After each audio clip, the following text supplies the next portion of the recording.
بسم اللہ الرحمن الرحیم. میں آپ کا میزبان ارسلان اسلم آپ کو اپنے چینل دلچسپ تاریخ میں ایک بار پھر سے خوش آمدید کہتا ہوں. دوستوں، ہم بات کرنے جا رہے ہیں آج محمد بن قاسم کے بارے میں، جو کہ فاتح سندھ ہیں اور جن کی وجہ سے اسلام ہندوستان میں داخل ہوا. لیکن ویڈیو میں آگے بڑھنے سے پہلے میری آپ سے درخواست ہے کہ ہمارے چینل کو سبسکرائب کر لیں، بیل آئیکن کو پریس کر لیں تاکہ ہماری طرف سے آنے والی تمام ویڈیوز کا نوٹیفیکیشن آپ کو بر وقت ملتا رہے. دوستو، جزیرہ لنکایا سیلون جو بحر ہند میں واقع ہے، اس کا پرانا نام سنگل دیپ یعنی زنجیروں کا جزیرہ ہے، جو اس کی بناوٹ کے باعث پڑ گیا. وہاں کے سمندر کی بپھری ہوئی لہریں اچھل کر اپنا جوبن دکھا رہی تھیں. سمندر میں ان لہروں سے طوفان برپا تھا. طوفانی لہریں اپنے راستے میں آنے والی ہر رکاوٹ کو غرق کر رہی تھیں. سمندر میں سفر کرنے والے تمام چھوٹے اور بڑے جہازوں کے کپتان اس طوفان سے پریشان ہو کر اپنے بچاؤ کے لیے تدبیر کر رہے تھے. سمندری طوفان کے باعث فضا میں بے چینی چھائی ہوئی تھی. اس طوفان میں ایک ایسا چھوٹا جہاز بھی تھا جس پر مسلمان عرب سوداگر اپنا تجارتی سامان لے کر سفر کر رہے تھے. یہ جہاز سرندیپ یعنی سری لنکا سے بصرہ کی جانب جا رہا تھا. عرب سوداگروں کے ساتھ ان کے بیوی بچے بھی سوار تھے. سمندری طوفان ہر چیز کو بری طرح متاثر کر رہا تھا، لیکن خوش قسمتی سے عرب سوداگروں کا چھوٹا جہاز طوفان سے محفوظ رہا. مگر جب یہ جہاز سندھ کے ساحل کے پاس پہنچا تو بحری قزاقوں کے گروہ نے ان پر حملہ کر دیا. عرب سوداگروں نے ڈاکوؤں کا نہایت دلیری سے مقابلہ کیا، مگر ڈاکوؤں کی تعداد زیادہ ہونے کی وجہ سے وہ زیادہ دیر مقابلہ نہ کر سکے اور ان کا سارا سامان لوٹ لیا گیا. بحری قزاق ان تمام مردوں عورتوں اور بچوں کو قیدی بنا کر دیبل لے گئے. قزاقوں کے اس گروہ کو دیبل کے راجہ دہر کی مکمل سرپرستی حاصل تھی، اس لیے تمام افراد کو قید خانے میں ڈال دیا گیا، جہاں ان پر ظلم کی انتہا کر دی گئی. ان قیدیوں کو بدبودار پانی اور خراب کھانا دیا جاتا تھا.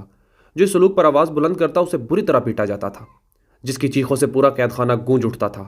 عورتوں اور بچوں کو بھی مختلف طریقوں سے تنگ کیا جاتا تھا. اس ظلم سے تنگ آ کر ایک قیدی خاتون ناہید نے آواز بلند کی اور دہائی دی. اس نے حجاج بن یوسف کے نام خط میں لکھا: مجھے اس بات کا مکمل یقین ہے کہ والی بصرہ آنے والے قاصد سے مسلمان بچوں اور عورتوں کی بدحالی کا سن کر اپنے سپاہیوں کو جنگ کا حکم دے چکے ہوں گے. اگر حجاج بن یوسف کا خون سرد نہیں ہوا تو وہ میری فریاد پر ہماری مدد ضرور کریں گے. اگر ان کا خون سرد ہو چکا ہے تو میرا یہ پیغام بے مقصد ثابت ہوگا. یہاں پر رہنے والوں کے سینے میں مسلمانوں کے لیے دل کی جگہ پتھر ہے.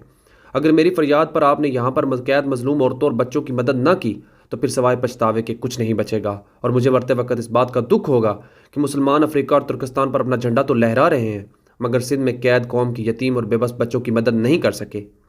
کیا یہ ممکن ہے کہ جو تلوار ایران اور روم کے ظالم اور مغرور تاجداروں کے سر پر بجلی بن کر پڑی تھی، وہ سندھ کے مغرور اور ظالم راجہ کے سامنے بھی مظلوم کے حق میں اٹھے؟ اے حجاج، مجھے موت سے ڈر نہیں لگتا، لیکن اگر آپ کے بدن میں جان باقی ہے تو اپنی قوم کے مستقبل کو بچانے آئیے. یہاں پر بے شمار بیوائیں اور یتیم آپ کی آمد کے لیے دعا گو ہیں. اے حجاج، آپ کیسے مسلمان بادشاہ ہیں؟ کیا آپ کے ہوتے ہوئے اہل ایمان پر ظلم و ستم ڈھایا جا رہا ہے؟ اس ظلم کا کون جواب دے گا؟ فقط ایک غیور قوم کی بے بس بیٹی. دوستو، حجاج بن یوسف نے جب عورت کا خط پڑھا تو اپنے تمام ہونہار اور قابل سالاروں میں سے ایک بہت کم عمر سالار کو منتخب کیا، جس کی عمر صرف 17 سال تھی. اس عظیم سپاہ سالار کا نام محمد بن قاسم تھا، جو اس کا بھتیجا اور داماد تھا. محمد بن قاسم 695 عیسوی میں پیدا ہوا. محمد بن قاسم میں کم عمری ہی میں ہی عسکری صلاحیتوں کے جوہر نظر آ رہے تھے. جب حجاج بن یوسف نے محمد بن قاسم کو دیبل پر حملہ کرنے کے لیے سالار چنا تو کئی تجربہ کار سالاروں نے حجاج بن یوسف کو اس فیصلے پر نظر ثانی کرنے کو کہا، مگر حجاج بن یوسف کی نظریں اس مارکے کے لیے محمد بن قاسم کا چناؤ کر چکی تھیں. بڑے کارنامے کے لیے پختہ عمر کا ہونا ضروری نہیں ہوتا، بلکہ مضبوط ارادے اور پکے جذبے کی ضرورت ہوتی ہے. دوستو، حجاج بن یوسف نے اپنے قابل فخر بھتیجے اور داماد محمد بن قاسم سے کہا: محمد، تم آج ہی دمشق روانہ ہو جاؤ. میرا یہ خط امیر المومنین خلیفہ ولید بن عبد الملک کو دکھانا اور وہ جتنی فوج تمہیں دے وہ لے کر یہاں آ جانا. میری بات یاد رکھو کہ واپس آنے میں دیر نہ کرنا. امیر المومنین ولید بن عبد الملک سندھ کے مظلوم عوام کا دکھ سن کر تمہیں سندھ روانہ ہونے کی اجازت دے دیں گے. میں نے تمہارے کندھوں پر بہت ذمہ داری والا بوجھ ڈالا ہے. دمشق سے واپسی پر اس سے بھی بھاری ذمہ داری سونپ سکتا ہوں. محمد بن قاسم نے حجاج بن یوسف کی طرف دیکھا اور ایک پر اعتماد احساس سے ان کو سلام کیا اور سفر پر روانہ ہو گیا. سفر بہت لمبا تھا، اس لیے حجاج بن یوسف نے محمد بن قاسم سے کہا کہ جہاں اس کا گھوڑا تھک جائے اس علاقے کی چوکی سے تازہ دم گھوڑا لے لے اور اپنا سفر جاری رکھے. یہ بھی تاکید کی کہ اپنے دوست زبیر کو بھی ساتھ لے لے تاکہ دونوں مل کر دمشق میں خلیفۃ المسلمین ولید بن عبد الملک سے ملاقات کر لیں. کئی روز سفر کر کے محمد بن قاسم اور زبیر دمشق سے چند میل دور کے فاصلے پر ایک چھوٹی بستی سے باہر قائم چوکی پر رک گئے. محمد بن قاسم نے چوکی کے حاکم کو حجاج بن یوسف کا حکم نامہ دیا اور کہا: ہمیں 2 تازہ دم گھوڑے دے دیں، ہم نے دمشق پہنچنا ہے. چوکی کے حاکم نے کہا: کچھ دیر آرام کر کے کھانا کھا لیں، کھانا بالکل تیار ہے، لیکن فی الحال آپ کو گھوڑے نہیں ملیں گے کیونکہ آج ہمارے پاس صرف 5 گھوڑے ہیں. محمد بن قاسم نے حیران ہو کر کہا: مگر ہمیں تو صرف 2 گھوڑے چاہیے. چوکی کے حاکم نے کہا: ان گھوڑوں کو امیر المومنین کے بھائی سلیمان بن عبد الملک نے لے کر جانا ہے، کیونکہ انہوں نے اور ان کے 4 ساتھیوں نے دمشق میں ہونے والی ہتھیاروں کی نمائش میں جانا ہے. وہاں جنگی ہتھیاروں سے لڑنے کا مقابلہ بھی ہوگا، اس لیے انہوں نے آج شام تک دمشق لازمی پہنچنا ہے. میں نہ تو حجاج بن یوسف کا حکم ماننے سے انکار کر رہا ہوں اور نہ ہی سلیمان بن عبد الملک کا ناراض کر سکتا ہوں۔ آپ کو علم ہوگا کہ وہ بہت سخت مزاج کے ہیں۔ محمد بن قاسم نے ان سے پوچھا وہ اس وقت کہاں ہیں؟ میں خود ان سے بات کرتا ہوں۔ چوکی کا حکم بولا وہ اندر آرام کر رہے ہیں، انہوں نے دوپہر کا کھانا کھا لیا ہے اور تھوڑی دیر آرام کر کے یہاں سے روانہ ہوں گے۔ اگر آپ کو بہت ضروری کام ہے اور جلدی بھی ہے تو آپ ان سے مل لیں اور اجازت لے لیں۔ زبیر نے محمد بن قاسم سے کہا عالم اسلام میں شاید سلیمان بن عبد الملک سے زیادہ خود پسند اور مغرور کوئی نہیں ہوگا، اس لیے ہمیں اس سے کسی اچھے جواب کی امید نہ رکھنی چاہیے۔ محمد بن قاسم نے مسکرا کر زبیر سے کہا میں ان کی اجازت کے بغیر گھوڑے لے جا سکتا ہوں، مگر ہمارے بعد چوکی کے محافظوں کی شامت آ جائے گی، اس لیے ان سے ملاقات کرنے میں کوئی حرج نہیں ہے۔ زبیر نے کہا جی جیسا آپ بہتر سمجھے کر لیں، تب تک میں استبل سے 2 گھوڑے کھول کر لاتا ہوں۔ محمد بن قاسم نے سلیمان بن عبد الملک کے کمرے کا دروازہ کھول کر اندر دیکھا۔ سلیمان اپنے ساتھیوں کے ساتھ دیوار سے ٹیک لگائے بیٹھا تھا، 2 خادم اس کے پاؤں دبا رہے تھے اور ایک کاندھے دبا رہا تھا۔